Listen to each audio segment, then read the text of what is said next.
Perwakilan Badan Kependudukan dan Keluarga Berencana Nasional atau BKKBN Provinsi Riau menggelar pertemuan pengembangan kurikulum materi dan media pembelajaran di Aula Lancang Kuning Kantor Perwakilan BKKBN Provinsi Riau.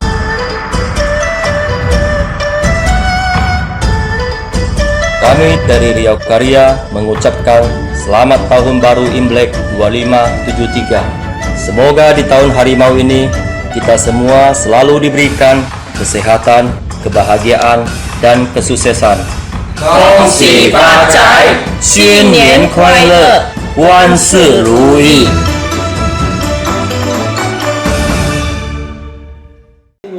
Acara yang dimulai pukul 9 waktu Indonesia Barat tanggal 31 Januari 2022 dibuka secara langsung oleh Kepala Perwakilan BKKBN Provinsi Riau, Dr. Anda Mardalena Wati Yulia MSI. Dalam sambutannya, Mardalena berpesan kepada bidang pelatihan dan pengembangan di BKKBN Riau, di mana ada beberapa target yang bisa menghasilkan tenaga yang handal dan profesional. Para peserta dan mitra yang terdiri dari lembaga pendidikan, perwakilan generasi muda, dan LPMP Riau tentunya diharapkan bisa menyusun kurikulum sesuai dengan pemaparan dari pemateri yang berasal dari BPSDM Riau dan STE Al-Azhar. Dalam hal ini kita tahu BKKBN, dalam hal ini ada bidang namanya Latbang ya Pak ya. Dalam hal ini bidang Latbang ini tentu salah satunya tanggung jawabnya bagaimana melahirkan tenaga-tenaga profesional ya yang SDM yang handal dalam rangka mendukung pelaksanaan program Bangga Kencana. Nah, karena kita beberapa target yang harus kita penuhi sesuai dengan renstra kita, dan tentu ini perlu dukungan ya dari tenaga yang handal tadi yang disampaikan, yang profesionalisme. Dan tentu untuk itu semua materi-materi yang ada di Latbang kita tentu kita harus sesuaikan dengan kondisi dan kebutuhan yang ada, dan untuk itulah pada hari ini kita melakukan kegiatan pertemuan pengembangan kurikulum materi dan media pembelajaran. Artinya dengan kondisi terkini dan sesuai dengan tujuan atau target-target yang yang telah ditetapkan pusat tentu bisa tercapai dengan adanya dukungan tenaga-tenaga atas SDM yang handal tadi. Sementara itu menurut Dr. Suparman AKS SPDI MSI, Akademisi STAI Al-Azhar Pekanbaru, dalam paparannya mengatakan kurikulum di sebuah lembaga diklat merupakan suatu kewajiban, sehingga pelatihan bisa berjalan sesuai dengan target yang diinginkan dan menjadikan garansi dari lembaga tersebut.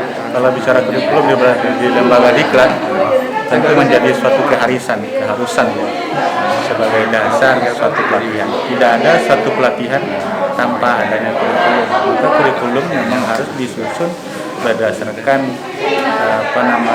TNA, Training Need Analysis, atau disebut dengan AKD, disebutkan diklat, sebagai suatu instrumen yang dapat digunakan semaksimal mungkin sebagai dasar dalam melaksanakan pelatihan, sehingga pelatihan dapat berjalan mencapai tujuan yang diharapkan, karena kurikulum paling tidak memuat tentang kompetensi yang akan dibangun, kemudian materi apa yang dalamnya, kemudian bagaimana proses pencapaiannya, serta juga termasuk evaluasi dan tindak lanjutnya. Lain halnya pemaparan dari Dr. Hewan Askardia Ribudana Patrianov MP, perwakilan dari BPSDM Provinsi Riau. Ketika sudah ditetapkan di kurikulum, setiap sumber daya manusia baik itu SDM target ataupun SDM penyelenggara tetap harus berpedoman kepada kurikulum dan harus ada pengembangan. Kata kuncinya jadi jangan main-main lah dengan kurikulum ini, karena kurikulum lah sebenarnya landasan fundamental dalam proses pembelajaran. SDM sendiri tetap berpedoman kepada kurikulum, tapi harus ada pengembangan.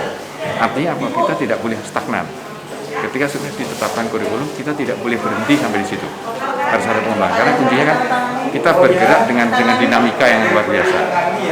Itu bagian SDM, apakah SDM penyelenggara atau SDM target. Dari Pekanbaru, Arya Dwi Pangga, SRTV mengabarkan.